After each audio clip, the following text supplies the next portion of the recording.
Hello, everyone. My name is always Asmal. Welcome to another episode of Tooways to Skin a Cat, a show where we talk career experiences, entrepreneurship, and investments. The main aim is to show that there's more than one way to be successful other than just climbing the corporate ladder. Now, we are live on LinkedIn and YouTube, and the show will be available on podcast by tomorrow. So, for those listening on the podcast, on Apple Podcast or on Spotify, please leave us a rating. If you're joining us live, drop a one in the comments so that we know we're not talking to ourselves, and drop a two in the comments if you're watching the recording.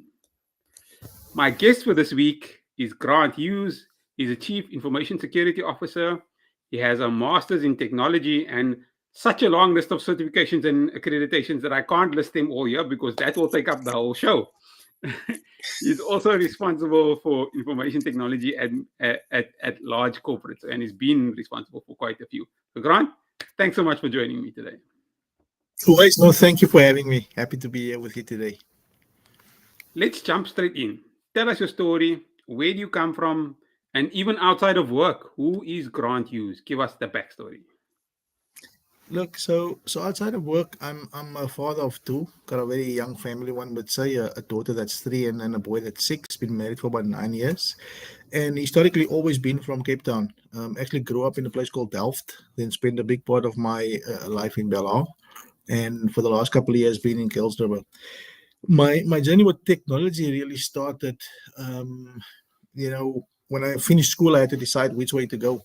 And believe it or not, construction was actually the first choice for me. I didn't make it into a program to study construction engineering, and IT was where I landed eventually. And spent a good 3 years studying IT at CPUT here in Bellville. And then I was fortunate to get a internship at TFG, or the Foschini Group as we know it. And I basically got an internship in what we call desktop support. So effectively fixing computers, right? But what I realized very soon was that I walked into an IT company consisting of about 120 people, and only 8 of them are fixing computers. So immediately I had to ask myself the question, what is the rest of them doing? Because for me, I thought IT was fixing computers. And then I started learning about different roles: networking, cybersecurity, architecture, development. And I had to then decide which way am I going. Did some initial analysis, and this would have been around 2012, 2013, right? Did some analysis, and I found that in terms of demand, shortage, and where the future is heading, that point in time, I concluded either cybersecurity or enterprise architecture would have been the areas to pivot into. Enterprise architecture seemed a little bit on the impossible side for me that specific time. They normally wanted people with 10 years experience in the game, and it was far off for me. So I started focusing my efforts on cybersecurity. I was fortunate again there at TFG to actually, after being there for 5 years, make my way into cybersecurity. And I spent some time there in 2 or 3 different roles in a period of 5 years in the cybersecurity team. From there, went to Engine. So Engine petrol stations as we know it, Engine Oil. And I spent about 4 years there, also in different roles. And as you mentioned, I've got a number of certifications, right? Because the one thing about this role is you need to continuously be staying on top of the game. So I've done, if I can summarize it for you, over the last 10 years, I've done about 30 certifications, right? That's separate to university degrees, master's degrees. That's just industry accreditations. And again, it comes back to personal mastery, wanting to really differentiate from others in the market. And it has served me well. It has served me well over the last 10 years. I've never been in one role for longer than 18 months. And I think, that's by design. It's got to do with the way I look at things, the way I approach things. And now I find a lot of joy and pleasure in giving back. So I run the ISC2 Cape Town chapter, which is a non-profit here in Cape Town. And really it's centered around 2 things. It's about educating the public on cybersecurity, scams, what to be aware of. And then it's about assisting young people who's looking to break into cyber, who's looking at considering this a possible career path, providing some guidance. But that's my story in a nutshell. Okay, it gives us a good idea. So, for the uninitiated like me, cybersecurity, what does the chief information security officer actually do?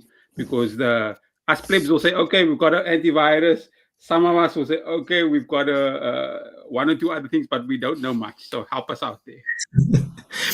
Look, in information security is actually much bigger and more pervasive than people would like to believe, right? If you think of a company like Engine where I used to work, you think of a company that's filling up cars and selling petrol, right? You wouldn't believe that that company's got almost 20 cybersecurity people working there. You think of another company, TFG, the Foschini Group, selling clothes, right? You wouldn't believe they got more than 40 cybersecurity people in their team. Now every big company you look at, whether it's Clicks, whether it's any big organization that we see, they've got 10, 15, 20 cybersecurity people dedicated. It shows you the nature of the problem. It shows you the amount people are investing in it, right? And fundamentally, if you think of things like fraud, cyber crime as a thing, right? You have situations where people target individuals. They run Facebook scams and marketplace. They say, buy some sneakers here. It's 500 rand. Normally goes for 5,000. That's an example of cyber crime targeting people. But now take an organization or a company, right? You've got somebody sending an email to somebody in your procurement team, and they say, I'm one of your service providers, been working with your company for the last 10 years. We've changed bank accounts. Please make payments to our new account going forward. That's an example of cybercrime. You got people doing transactions, e-commerce, online shopping. It's quite big in our country. And if you find weaknesses in there, you can exploit the process where deliveries go to the wrong address, where you steal people's credit card information.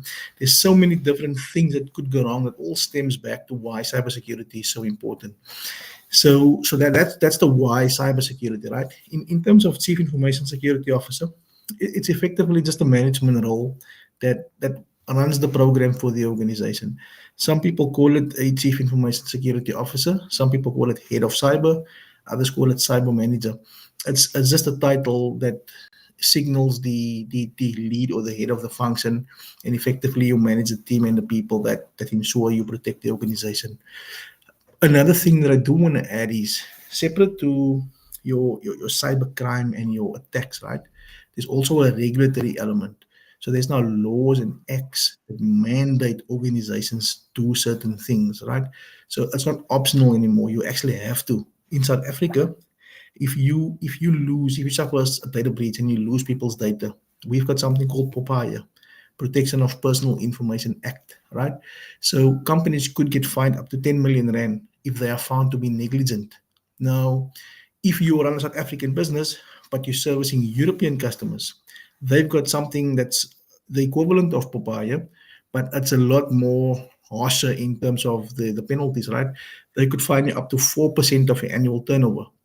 So there's a regulatory element, there's an ethical element that we need to protect people's data and their money. Um, and effectively, that's what the function is about. Okay, and that gives us a good idea. When you say chief information security officer, does that mean that you will sit on like an exco, or where do you sit in the organization hierarchy? The so I'll share with you now where I sit, but I also wanted to share with you again about the industry as a whole, right? If you look at the medical industry, you've got nurses, you've got doctors, and it's quite standard in terms of the process to become a doctor, a surgeon, and a nurse, right? Doesn't matter which university you go to. Now, in cybersecurity, there's no standardized path of getting somewhere, right? Some people have a degree, others don't. Some people have certifications, others don't. It's non-standardized. Now, the way companies do it is very different. So you could have a CISO sitting in IT reporting into the head of IT, all right? You could have a CISO reporting into the CFO. Um, there's so many variations. There's so many variations of how it could be, and people have different views on how it should be. In my specific case, at my previous organization, I was head of cyber there. I reported into the CIO. And then at the current organization, I'm Chief Information Security Officer and I report into the CFO. Right. So you can see that there is no standard, but effectively, what is quite important is that the cyber role does sit outside of IT. Because if it's in IT, there's a conflict of interest. You've got people prioritizing uptime while you're trying to prioritize compliance and risk management. And then sometimes, if they're sitting under the same leadership structure, it causes a bit of challenges. Makes sense. I noticed that you also started a business at one stage. Tell us a little bit about that, your entrepreneurship experience. Yeah, look, I don't think of it as a business. It's a non-profit organization. Oh, I see. And the objective there is really to give back, and I'll share with you a little bit about it because I'm quite passionate about it. It's called ISC2 Cape Town chapter, right? Now, ISC2 is a global international standards body that provides certification and training, so it's very well respected. And then they have a chapter model where if you meet the requirements and you apply, you can run a chapter in your province or in your region. South Africa has two, one in Joburg and one in Cape Town. And the reason we had to register it formally is just for the purposes of transacting. All right, because we host events and we sponsor people tickets to come into our events, we needed a body to transact it. But it's really a group of 15 to 20 cyber leaders that just give voluntary time. And we four times a year we host meetups in Cape Town, and anybody's welcome to come. And we share some knowledge and we network, and it allows students the opportunity to connect with very senior people in a very informal setting. So you can ask them questions. You can say, as a hiring manager, what do you look for in a candidate? What do you recommend I study? What do you recommend I read? It's literally just creating a platform for people to connect that otherwise wouldn't connect. And we've been doing that for 18 months. But that's a passion project more than anything else. Okay, makes sense. For the audience, we'll be responding to questions towards the end, so please add your questions to the comment section so that we don't miss them. So I noticed amongst your many cybersecurity certifications, there's a couple of non-cyber courses there as well. So I see you've done your at the Graduate School of Business and at Stellenbosch Business School. You've got a management development program. You've done a financial management for non-financial managers, and you've even done a management development. And I don't know if that's an MBA that you're currently doing. Talk us about that experience. Yeah, you see, always one of the mistakes I see people make in the industry is they go heavily on the technology side, right?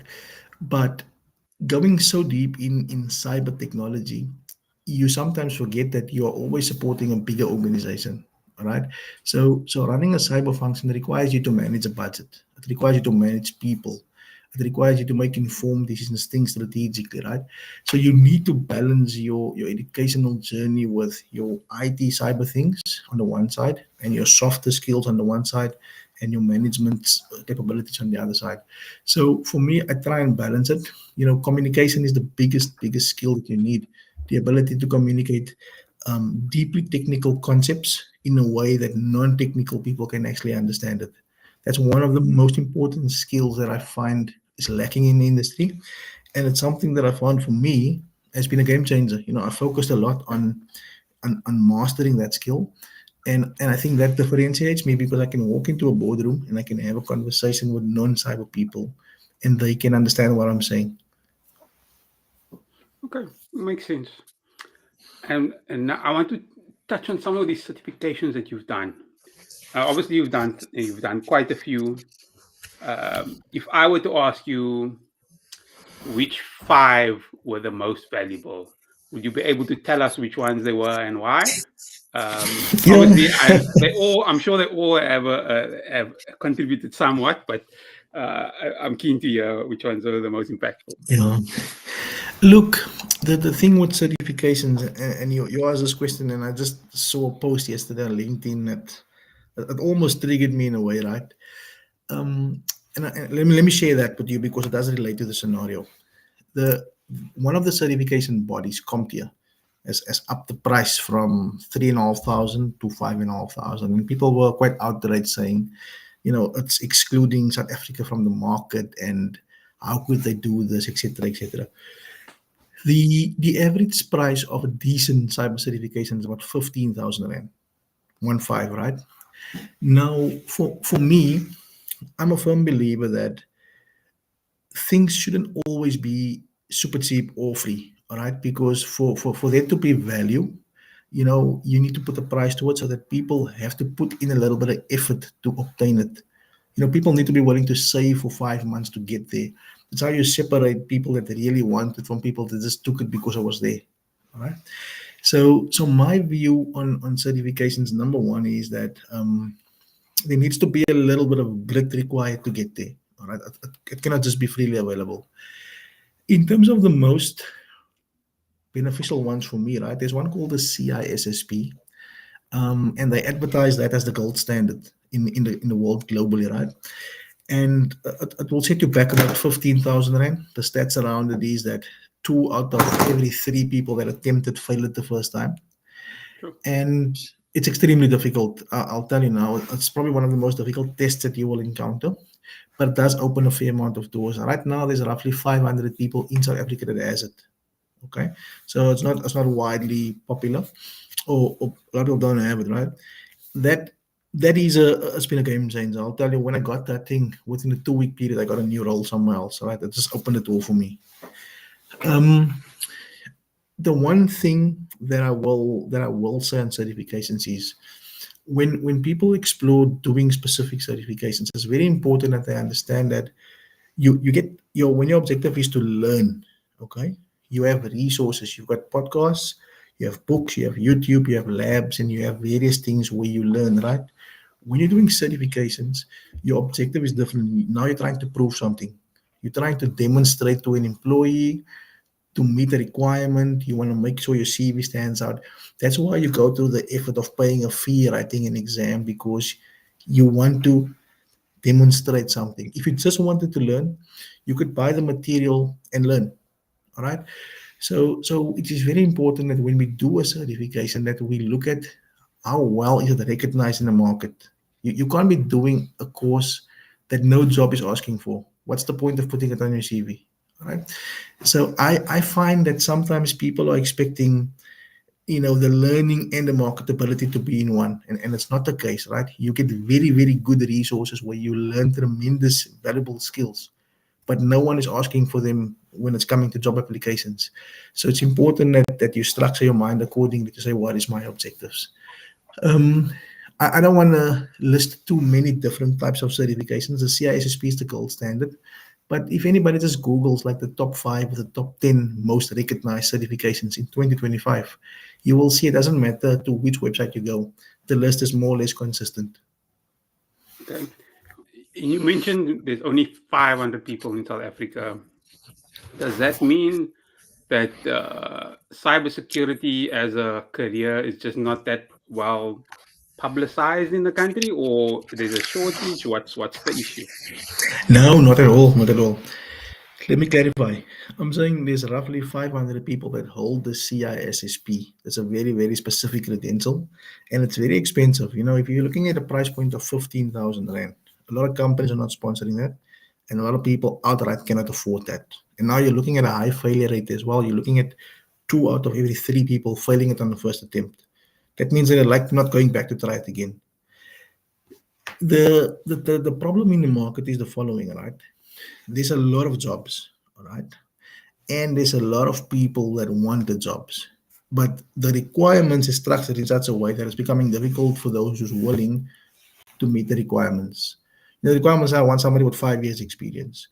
You've got somebody here with no experience who's very willing, and but they're not meeting the requirements. Now, one could say we need to give them a chance. We need to allow for internships. There are a lot of those things happening already, right?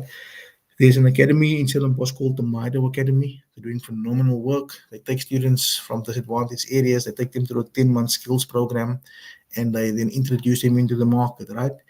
And even they at times have difficulty placing these students, because on the other side, big corporates, you've got a mandate, you've got a company to protect, you've got a budget, right?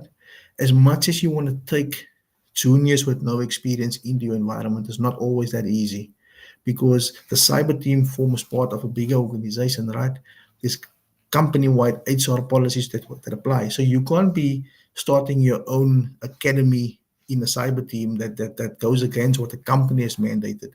So a lot of times people think the CISO should be a bit more flexible, but the truth is, cybersecurity teams form part of a bigger company, and they are governed by bigger HR policies. Right? If a policy says that a role at a certain grade needs a degree, all right, it becomes very difficult for a CISO to then say, I want to hire somebody at that level in our organization, but the person doesn't have a degree, they've got a great attitude, right? It's not impossible if the skill is rare and you can justify, but it's not a common thing that you can every second hire you do, you can make an exception to the company policy. So it's actually equally an HR and a CISO conversation to be had to say, how do we responsibly relax the requirements to allow more people in, right? Because remember, again, back to my medical analogy, if you're going for an operation and the surgeon is about to operate on you, you want to know this person has got the knowledge and the qualifications. You don't want to know this person's got a good attitude and a can-do attitude. So the same thing with cybersecurity. When there's a breach and the company's in the news, all right, and you've got angry customers because you lost their data, they're not going to be very interested that you gave 10 students a chance. They're going to say, why were you not responsible to protect the systems and the data? So it's a difficult thing to balance. Sounds almost like you need a mini graduate program or something, but it's probably too small to do that. No, what I'm, and don't get me wrong here, a lot of companies are doing great work. A lot of companies. Previous organization I was at, Engine, we took students that, came from university. We took students from school that only had matric. We had various intakes, but even APS has got the APS Cyber Academy, right, where they take 10, 15 students a year and they take them to a 3-year program. The thing is, the amount of companies doing things in I want to say in small pockets, it's not it's not big enough for the influx of people that want in. You understand? So there's a lot happening, but not enough happening. Okay. I want to jump back to what you said a little bit earlier about not being. Initially, I thought you said not being in a job or a company longer than 18 months, but I say no, you've definitely done that. So it's not being in a role for longer than 18 months. And I know you said it was done by design, but talk to us a little bit about, flesh it out a little bit for us. Look, I believe in this concept called micro ambition. All right. So if you ask me now, Grant, what is your 5-year plan? I don't have one. All right. I always only operate with a 12-month plan. And I say in this year, I want to study these 2 things. I want to do this. I want to write 1 paper, and I want to move from this role to that role. I I've only ever operated 12 months at a time, right? And the thinking is quite simple that if every 12 months you got an aggressive plan, automatically in 5 years you'll be somewhere great. So for me, um, that's been the mentality, right? When I started back in the day as an intern, my 12-month plan was get permanent in the first 12 months, right? I became an analyst. I said, in the next 18 months, I want to become a senior analyst. And then I want to become a security analyst. And then I want to become this. So it's about being very, very intentional. And the power of actually naming what you want. I've seen this, and I'm not a very superstitious person, right? But when you are specific, I'm talking about deeply specific. I want to be in that role. I want to earn X. You would be shocked at how things materialize exactly the way you want it. So, and then obviously the work must go in. All right. Now, if I say the work must go in, number one, your actual job you must execute on. You've got a day job, you execute exceptionally well. All right. But then you need to invest some of your own time and money in yourself, right? Build the skills, do the training, make sure you build a good brand, have a good network. All those things come together. I've seen people that want to rely solely on having a good network. It doesn't work. You can know all the right people, they land you in a job, you can't do the job. It doesn't serve you. You need to have the qualifications, you need to be able to do the work, and then have the network as well. So if you do know somebody who can make it easy for you to get there, you can still perform. Okay, that clarifies. As we come towards the end, any last few words from you or anything we didn't discuss that you'd like the audience to know? Look, maybe just for people thinking about a career in cyber, some thoughts, right? There's there's been a lot of hype and marketing around the fact that there's a big shortage in cybersecurity. Now there's been equally many, I want to say, advertising or hype around high salaries, right? And that is driving the wrong behavior in the market. It's driving students or young people who's becoming entitled, all right? They want to walk into a role with no experience and start earning 35,000 a month, but they've got no experience. They can add no value, right? What is important is that to realize the path into cyber does not necessarily start in cyber. You can start in help desk, desktop support. It will actually serve you better to start somewhere else in IT and then pivot into cyber. So when people are finding it very difficult to break into cyber, know that from the other side, you've got teams that are stressed already. You've got teams that's busy with extremely important, sensitive work, and it's not always easy to bring a graduate or unexperienced person in. It's not always practical to do it, right? Um, if, for example, you've got a small team of 2 people and they're both stressed already, it's not even fair to bring in a graduate if nobody can dedicate time to mentor and upskill them. It wouldn't even be fair on them, right? So you also need to make sure that we do allow people into the environment that you can spend some time to nurture and mature them. All right. Um, they call it breaking into cyber for a reason, right? You hear people say breaking into cyber, not coming into cyber. It's difficult. It's difficult, right? So it is a long game, and some people have it easier than others, right? I've seen people 2 3 months they get a role and they're in. I've seen people 3.5 years later, 5 certifications later, they're still struggling, right? So if you find that the direct path is not working for you, consider alternate roles in IT, and then in those roles you can start honing the skills. Make your practical example. Going to desktop support, you fix computers, but you really focus on the security parts of fixing computers. Is the antivirus working? Is encryption installed? So you can still practice cybersecurity from different places, right? Just think a bit broader. Okay. I think that's great advice for anyone looking to break into the market.